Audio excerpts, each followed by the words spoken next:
think that maybe someday you'll be normal? Just blend into society? You are normal. Put it this way. I'm the new normal. Caitlyn Jenner, formerly known as Bruce, introducing herself to the world this week. He won a gold medal as a man, but now living life as a woman.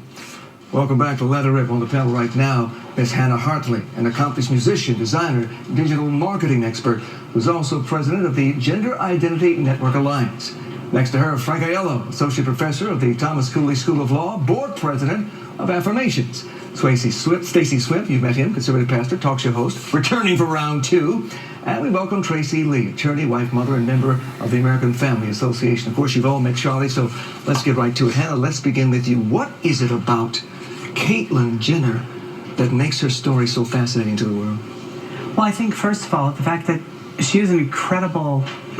I think she was an incredible icon to so many people for so long when she lived her life as Bruce. And the thing is, it shows that to be transgender, you know, so often people might think, well, is there something wrong with this person? But I think what this shows is this is an Olympic award-winning athlete who had basically, for all intents and purposes, lived their life like, you know, any other person on the planet. And I think that people are so fascinated by it because I think that they're beginning to understand that maybe gender's not as binary as we thought it used to be. And obviously, Caitlyn is in a place where she has the ability to take this story mainstream. The fact that it's breaking records and social media and hits online, I think that very poignantly says that people are interested. And the thing is, you can say, yes, there's positive, yes, there's negative. But the thing is, people are listening, people are watching, people are paying attention. And I think more than anything, Caitlyn is representative of the fact that it takes a lot of courage to do what she did. And the thing is, I think that one of the foundations and one of the main principles of this country was for people to be who they are. And the thing is, it's taken her all this time to finally stand up and say, this is who I am.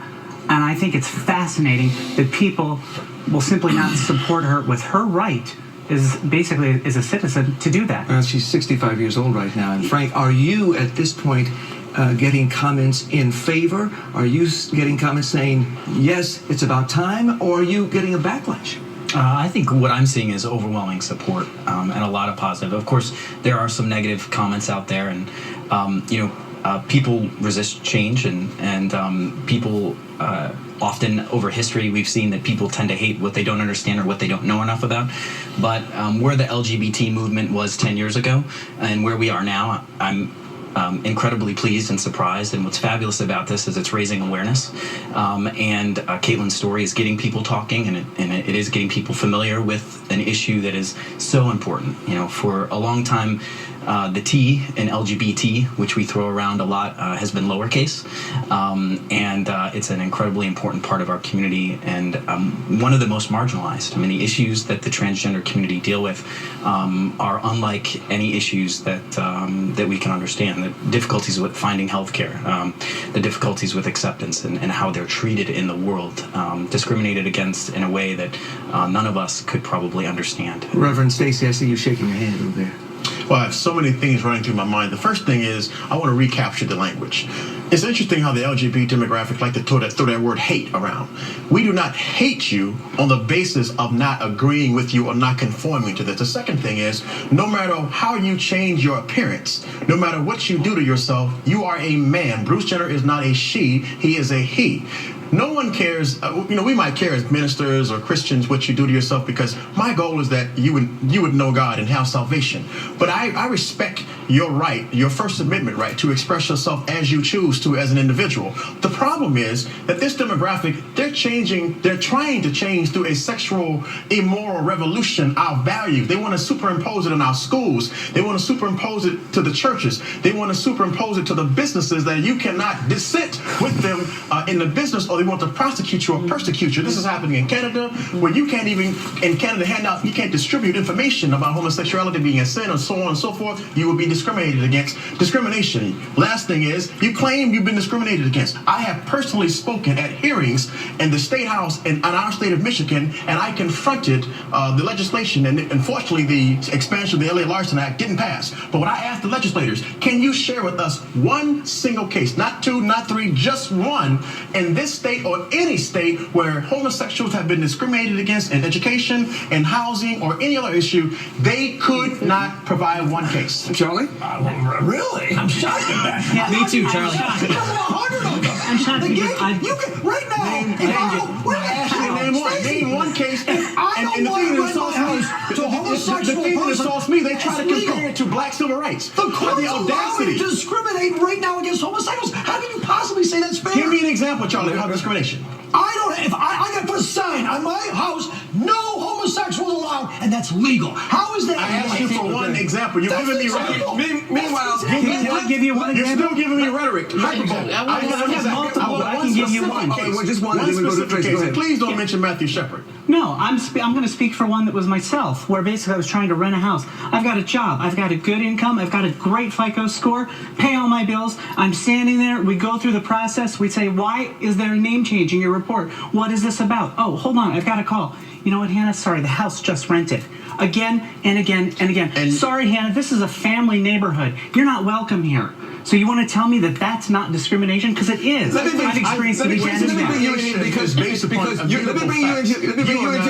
me bring Tracy. Tracy Lee in here too, because she is a wife and mother, and she sometimes believes that we're under attack by the quote lesbian gay mafia. We absolutely are, and I wanted to comment on something that Hannah had said, and here's the deal. This is actually a man dressed as a woman. No matter how many times you try to mutilate your body, you put on makeup, you wear hair extensions, you're still a man. You have male chromosomes, you have male DNA, you have male anatomy, you have male reproductive organs. Right. You cannot change. You're never going to get a uterus. Wait, you're never going to get a uterus. You're never going to get an ovaries. You're going to always still be a man. The biology of it doesn't change. So no matter what you want to dress yourself up and call yourself as, you're still a man. You know, and Charlie, it's important because they're trying to redefine culture, redefine gender, redefine education. Gender. But that wouldn't be important. She's a threat to you. Is Hannah a threat to you? Absolutely. You want to know why she's a threat to me? It's because they're already saying, here's the threat. It's because they're trying to say that there's no such thing as a man or a woman. It's whatever you want to identify with on that day. You're no longer going to be called gender specific. They're changing the bathrooms. They're telling you that little girls have to share bathrooms with men. Yes, that violates me. That offends me. They're doing that at all levels. They're doing it from the... But there are also people who say that, frankly, Bruce Jenner is a member of the Kardashian clan, and frankly, Hannah, he's doing this just for money. That goes to the crime. I've got to tell you, that makes me really laugh, because if you look at, even at the top end of the scale or the bottom end of the scale, there is no reason anybody would do anything in the transgender market for money. You can't. Especially when homosexuals oh my gosh, it's very difficult. It's very difficult when you think about housing, jobs, everything, just being accepted, healthcare. I can't imagine why somebody would just step up to this and say, "Oh, I'm going to do this for the money." Furthermore, we've never ever said there's no such thing as a man or a woman. Quite the opposite. But when you talk about somebody being genetically always a male or always a female, there was a new study that came out of a Children's Development Fund, a hospital in London, and they were talking about all the things with intersexed children, where a lot of them don't even, basically, they don't come to light until a child will hit puberty. But when you made this decision in your life, what happened to you? And can you procreate now? You know, somebody. There are a lot of straight people who cannot procreate. Well, I guess the thing is, you can't have a baby. People say, is Bruce Jenner the tipping point? I say Bruce Jenner is a talking point. The thing is, most people like myself that are transgender, you reach a point where you can't take the dysphoria anymore. And as you finally begin to, and this is under the W path and the scientific... But in your previous life, you had a family. I did have a family. You had children. I did, yes. And what happened? They are not here. We are no longer together. And you know what? There's 20% higher suicide rates for people after they have surgery with transgender individuals. They are so depressed. Why is this? Because they're unhappy with their lives. We're here not to condemn or maybe it's because they're being discriminated. Walter Meyer is a former... She's already said that her family's not with her anymore. They're not going around killing themselves. Before we go, though, now, Bruce Jenner has yet to have the sexual reassignment surgery. Have you yet to have that? You see, that's the thing. I'm not going to sit here and talk about... Okay. And I'll tell you why. That's fine. Because this conversation always comes down to genitals, and it's not about genitals. What I have, what I don't have, who I am, who I'm not, anatomically, should not matter to this crew as I sit here or I go about my business. People can and cannot have surgery for various reasons. I just would like to say that if you think about... Put, for instance, a woman has to have a double mastectomy for some reason. Is she still a woman? I just want to say, as a minister, I pray for, what's your name? Hannah. I pray for Hannah. I pray for Bruce Jenner, because at the end of the day, God is still right. And at the end of the day, we are all sharing this planet together. No matter what we choose, no matter who we are. Bottom line. Panel, we thank you. More to come on this subject. Charlie takes the show on... You know about Bruce Jenner and Caitlyn Jenner? Yes. Well, it's kind of confusing. He's okay in my mind. Going from Bruce to Caitlyn now. I have to remember her name. They change her name so often. What is this about Caitlyn Jenner that intrigues you? Nothing. Michael Jackson was changing. Nobody made a big deal about that. Everyone's debating how, she was originally a guy, so she's seen as a guy. But, I mean, it's her life. She can do what she wants with it. Why would you wait until you're, 60 before you decide you want to do all that to your body? He's been wanting to be a woman for all his life. Why didn't he do it when he was 25?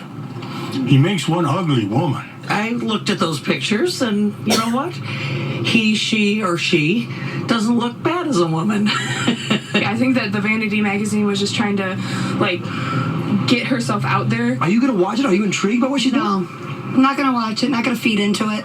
Some people think that the media is spending way too much time on this topic. Do you think so? No, I think it's kind of cool. Because it's a story. It's like the Kardashians, it's worthless. What do you think about what she did?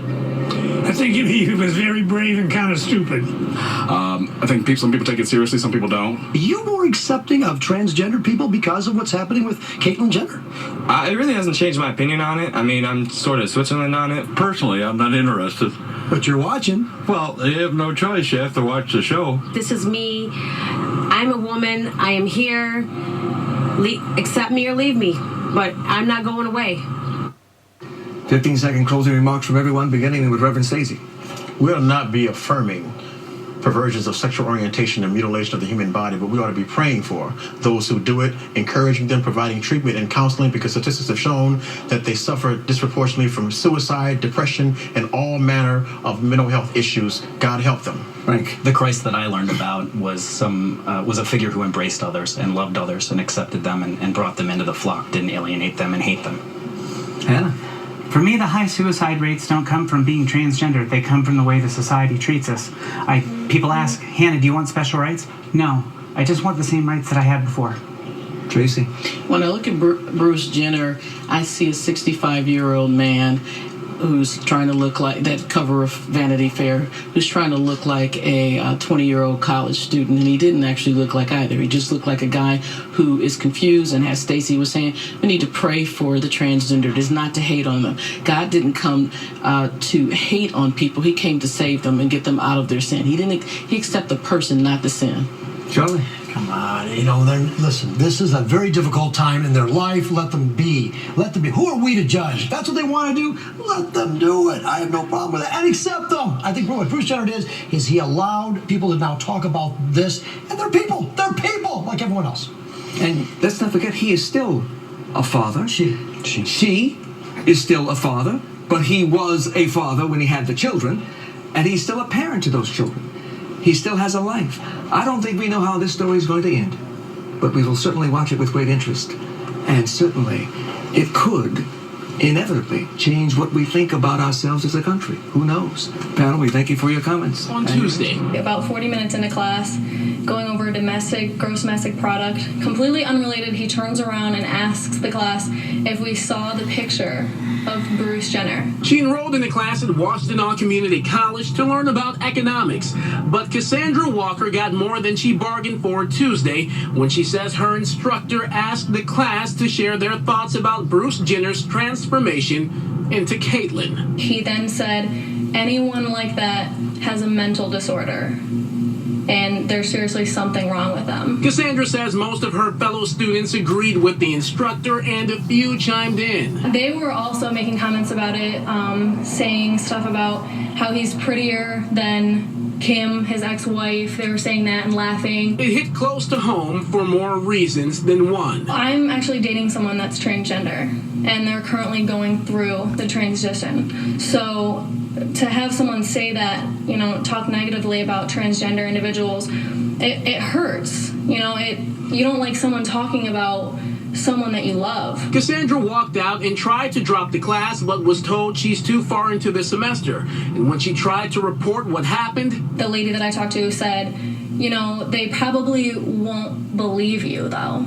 If it's just one student reporting it, they're probably not going to take the student's side. She claims she got the runaround. She sent me over to Human Resources. Human Resources told me they couldn't do anything about it. They sent me to find the dean. They sent me to another office. And then they told me that they didn't know who I could talk to because there was an interim dean. WCC called Cassandra Wednesday after we called the school asking for a comment.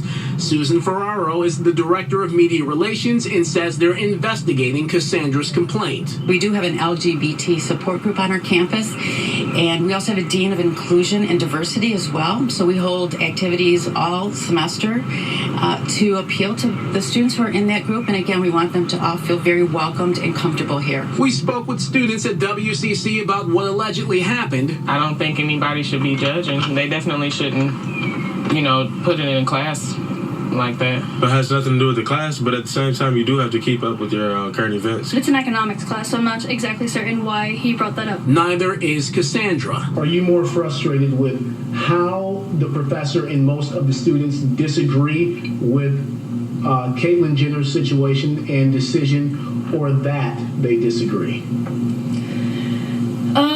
I don't think it's a problem if somebody disagrees with something, but to go about it the way that they did probably is what hurt me the most. We reached out to the instructor, but he did not respond. Cassandra was offered an opportunity to switch her class, but she's thinking about withdrawing from WCC altogether.